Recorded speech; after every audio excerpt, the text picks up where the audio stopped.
Oke, masih dilanjut kebersamaan kita di Halo Kota Batik di segmen yang kedua ini kawan ya. Ada Selasa Berkisah.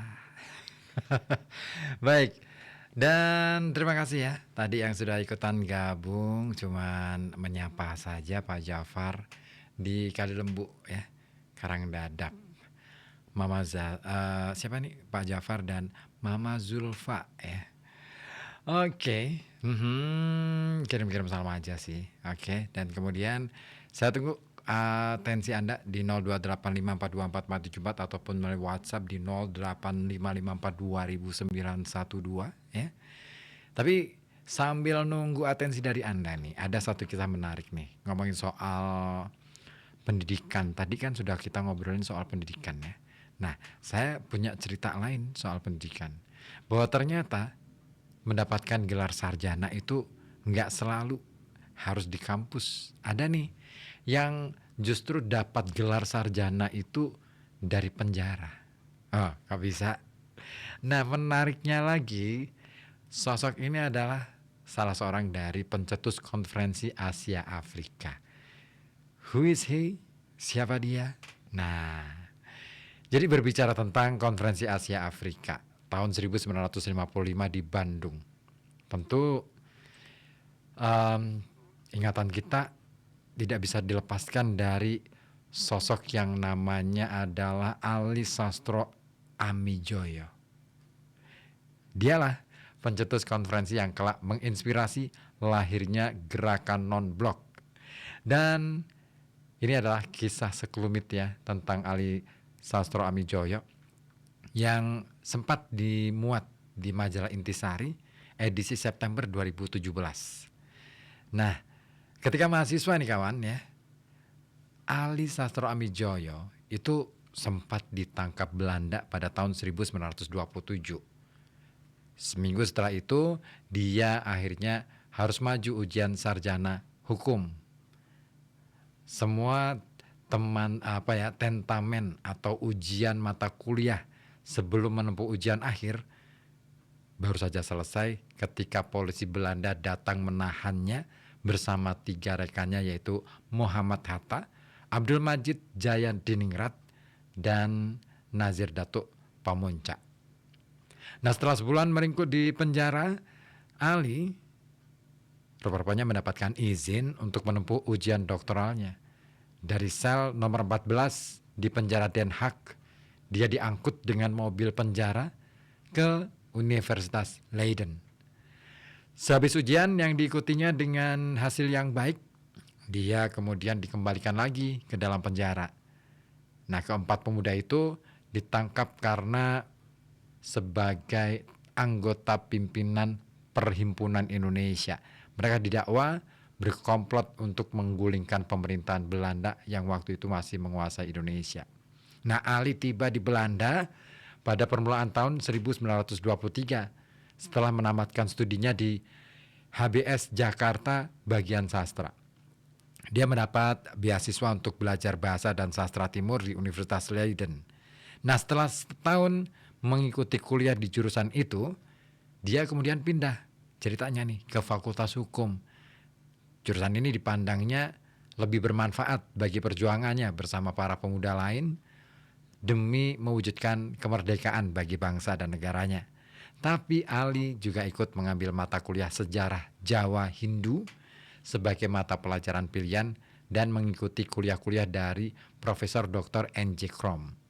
Nah, berbeda dengan para mahasiswa lain, waktu itu Ali sudah didampingi istri, Nyonya Ali, yang ikut menyusul ke Leiden setelah suaminya berada di kota itu setahun lebih dulu. Nah, malahan keluarga Ali ini juga sudah diramaikan ya, diramaikan dengan tangis kala itu dan ketawa seorang momongan. Wah, punya anak ya. Nah, kehadiran Nyonya Ali ini memudahkan beberapa mahasiswa Indonesia lain karena mereka dapat ikut menumpang makan atas dasar gotong royong. Nah, keakraban gara-gara momentum yang selalu makan bareng itu ya, terwujudlah keakraban di antara para mahasiswa dan ya pokoknya rasanya seperti ketemu keluarga di tanah rantau. Cuman merantaunya kejauhan nih ke Belanda gitu ya. Ketika itu ya. Nah, ketika Perhimpunan Indonesia secara terang-terangan menuntut Indonesia merdeka, rupa-rupanya pemerintah Belanda langsung melakukan boikot pengiriman uang untuk mahasiswa ex-Indonesia. Nah, berkat usaha gotong royong, jadi mereka itu iuran itu ya, mereka akhirnya tidak jadi terlantar. Nah, justru sejak tahun 1923, Perhimpunan Indonesia yang tadinya hanya sekadar organisasi sosial antar mahasiswa Indonesia di Belanda, sifatnya mulai berubah dan tujuannya juga mulai berubah. Nah, perubahan itu dicerminkan dalam perubahan nama. Nah, ketika didirikan pada tahun 1908, namanya masih Indies Vereniging ya. Tujuannya sekadar menyelenggarakan kepentingan bersama ya para pemuda Indonesia yang belajar di negeri Belanda dan menyelenggarakan rekreasi bersama. Ya, macam inilah komunitas mahasiswa dari Indonesia gitu ya yang ada di Belanda. Pokoknya yang penting kumpul-kumpul, ya namanya juga kumpul berbagi cerita gitu kan dan lain sebagainya. Pokoknya yang tidak ada urusannya dengan politik pada waktu itu. Nah, kedatangan Suwardi alias Ki Hajar Dewantoro, Dr. Cipto dan juga Douwes Dekker yang diasingkan ke Belanda, ini rupa-rupanya yang mulai mengubah perkumpulan sosial itu menjadi sebuah perkumpulan politik. Nah, semula para mahasiswa beranggapan mungkin masih dapat dilakukan kerjasama dengan Belanda dalam mencapai tujuan mereka. Nah, pengkhianatan terhadap janji Van Limburg Stirum oleh Gubernur Jenderal De Valk ya, dan pengalaman mereka di Eropa akhirnya menyadarkan para mahasiswa bahwa mereka ini harus berdiri di atas kaki sendiri dan berani untuk menentang apa yang mereka tolak. Ya, menolak kerjasama mereka dengan pemerintah Belanda serta berpendapat hanya Indonesia merdeka yang dapat mengakhiri penindasan terhadap bangsanya. Nah, pada tahun 1922 nama organisasi kemudian diubah menjadi Indonesisch Vereniging ya, akhirnya diubah menjadi Perhimpunan Indonesia. Nama majalah yang semula Hindia Putra juga diganti namanya dengan Indonesia Merdeka. Ali yang ketika itu di HBS Jakarta sudah aktif dalam Jong Java, dengan sendirinya ikut aktif dalam Perhimpunan Indonesia. Dan pada tahun 1927 anggota-anggota PI harus bekerja keras. Nah, seringkali para mahasiswa ini mengorbankan studi mereka untuk bisa mendalami suatu masalah yang dibutuhkan dalam melayani perang pena. Lawan mereka bukan sesama mahasiswa, tetapi para pejabat tinggi Belanda, bahkan tidak jarang dengan para guru mereka sendiri. Nah, seperti diakui oleh Ali Sastroamidjojo dalam komentarnya, dia katakan bahwa meskipun aktif dalam perjuangan politik, sebagian besar toh tetap berhasil menyelesaikan studi. Karena kami sadar, kata Ali, bahwa ilmu merupakan hal penting sebagai bekal perjuangan selanjutnya. Nah, barang siapa membaca tulisan-tulisan dalam majalah Indonesia Merdeka dapat menyaksikan dengan jelas betapa hebatnya para mahasiswa yang baru berusia 23 sampai 25 tahun antara tahun-tahun itu ya, menyiapkan karangan-karangan, menyiapkan tulisan-tulisan tentang perjuangan kemerdekaan yang bernilai ilmiah objektif sehingga sulit dibantah kebenarannya oleh pihak lawan. Nah, bahkan seperti diungkapkan juga oleh Ali Sastroamidjojo, akibat kegiatan-kegiatan kami tersebut, ya, PI oleh pergerakan di tanah air ditugaskan sebagai force post atau penjagaan depan kemerdekaan Indonesia di Eropa. Dan kami ikut menjadi anggota Liga Penentang Penindasan atau Penjajahan, di mana kami dapat memperkenalkan pergerakan kemerdekaan Indonesia dengan kekuatan-kekuatan progresif di Eropa pada waktu itu, serta belajar kenal dengan para pemuda dari negara jajahan di Asia Afrika lain, sehingga terpupuklah kesetiakawanan. Nah, suatu koinsidensi sejarah yang menyenangkan bahwa selaku Perdana Menteri, pada tahun 1954, Ali Sastro Amijoyo atas nama bangsa Indonesia yang sudah merdeka mengusulkan terselenggaranya Konferensi Asia Afrika pada pertemuan di Kolombo tahun 1955. Nah, ketika konferensi itu diselenggarakan di Bandung, Ali ditunjuk oleh Sidang menjadi ketua konferensi. Meski mengikuti studi di Universitas Leiden, Ali tidak merasa dipengaruhi oleh guru manapun, dan kalau toh ada, maka pengaruh tersebut pengaruh yang antagonis, artinya pendirian politik para guru tersebut justru membangkitkan tantangan dalam dirinya. Nah, jika dibandingkan dengan Utrecht, Universitas Leiden lebih liberal, tetapi para guru yang agak progresif seperti Profesor Vollenhoven ini tidak menghendaki Indonesia merdeka. Paling banter mereka hanya bersedia memajukan bangsa Indonesia. Nah, Ali menuturkan pada perayaan 150 berdirinya Universitas Leiden, para mahasiswa Indonesia yang bergabung dalam Perhimpunan Indonesia sempat juga diminta untuk ikut berpawai. Dan kata Pak Ali nih ya, kami bersedia dengan syarat boleh mengibarkan panji-panji kami bendera merah putih dengan kepala banteng. Panitia menolak, kami pun menolak ikut pawai. Keren. Nah, buku-buku perjuangan kemerdekaan, terutama kemerdekaan Turki dan Irlandia, ini menjadi bahan bacaan Pak Ali Sastro Amijoyo dan kawan-kawan di PI. Begitu pula karangan-karangan Karl Marx. Misalnya buku Der Wegzuitmann, tulisan dari Kemal Atatürk ya, seorang pejuang nasionalis dari Turki. Terus juga Mr. Aka Pringgodikdo dalam buku Sejarah Pergerakan Rakyat Indonesia juga menulis anggota-anggota PNI lainnya yang terkemuka ialah bekas anggota-anggota Perhimpunan Indonesia seperti Mr. Sartono, Mr. Suyudi, Mr. Iskak, Dr. Samsi, Mr. Budiarto, dan juga Mr. Ali Sastro Amijoyo.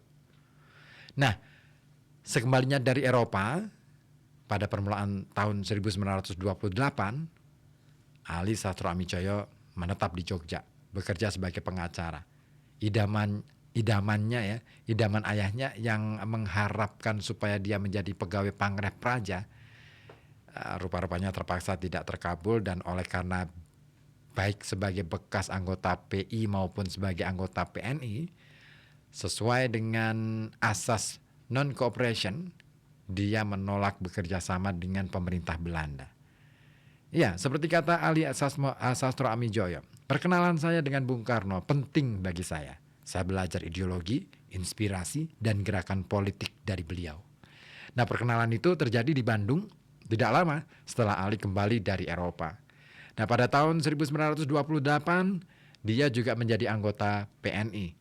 Kemudian oleh Bung Karno, Ali diajak keliling Jawa Timur untuk ikut mempropagandakan PNI serta diminta mengucapkan pidato ketika pada tahun itu PNI menyelenggarakan kongres pertama di Gedung Nasional Surabaya.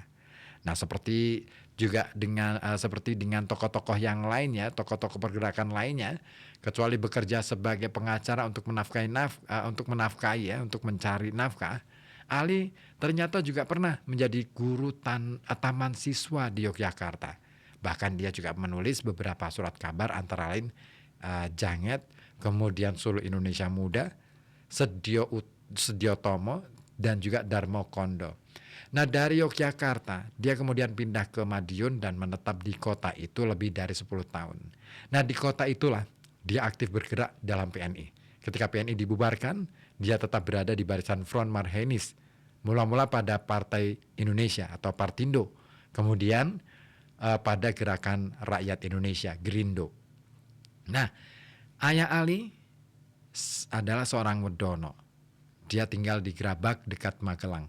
Ali lahir pada tanggal 21 Mei 1903.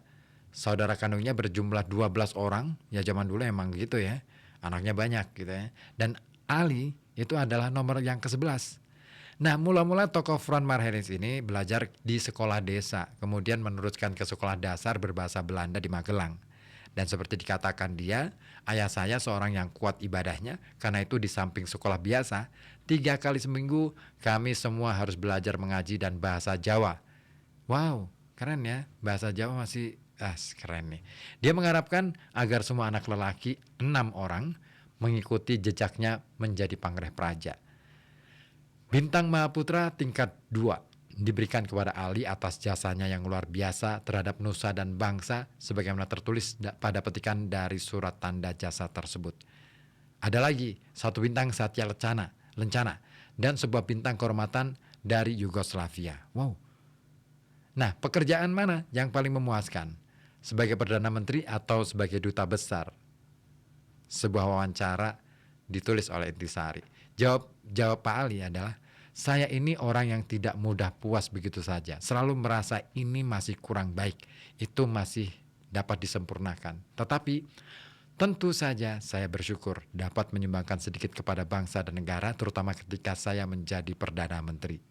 Nah, menurut Ali, sumbangan yang diberikannya sebagai Perdana Menteri pada tahun 1953 sampai 55 adalah menjalankan politik harga beras murah, stabil selama 3 tahun.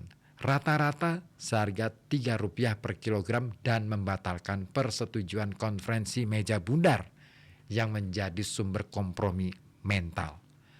Nah, dia juga mempersiapkan pemilihan umum pertama di Indonesia yang bisa berjalan dengan teratur dan memuaskan, serta meluaskan persahabatan dengan beberapa negara seperti Rusia, Amerika, Republik Rakyat Cina atau RRC, dan tentu saja yang paling menonjol adalah menyelenggarakan konferensi Asia Afrika pertama di Bandung.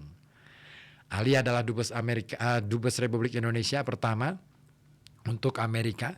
Tanpa pengalaman, dia berangkat ke Washington DC pada waktu itu dan dengan semangat vivere pericoloso berhasil meletakkan dasar-dasar perlengkapan dan pekerjaan salah satu kedutaan kita yang sangat penting.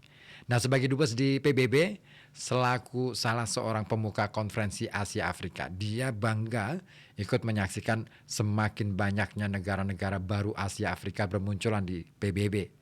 Dalam kabinet-kabinet zaman revolusi fisik, Ali Sastro Amijoyo berturut-turut menduduki kursi wakil menteri penerangan, merangkap sekjen Dewan Pertahanan Nasional, dan sampai 2 kali menjabat sebagai Menteri Pendidikan dan Kebudayaan. Nah, bagi rata-rata orang Indonesia nih kawan ya, Ali Sastro Amijoyo bertubuh tinggi besar. Nah, ketegapan tersebut agaknya diwarisi dari orang tuanya, meskipun Ali turut mengembangkannya. Nah, sewaktu menjadi pelajar HBS dulu, dia gemar sekali berolahraga dan sering ikut peragaan senam. Dulu dia suka main tenis, sekarang golf. Dulu suka main biola, kini gemar mendengarkan musik dan menikmati seni pahat. Itu komentarnya ya. Dan komentarnya dalam kesenian, kata dia, baik suara maupun lukisan, kita harus berjuang mencari dan menemukan kepribadian Indonesia yang baru sesuai dengan jiwa revolusi.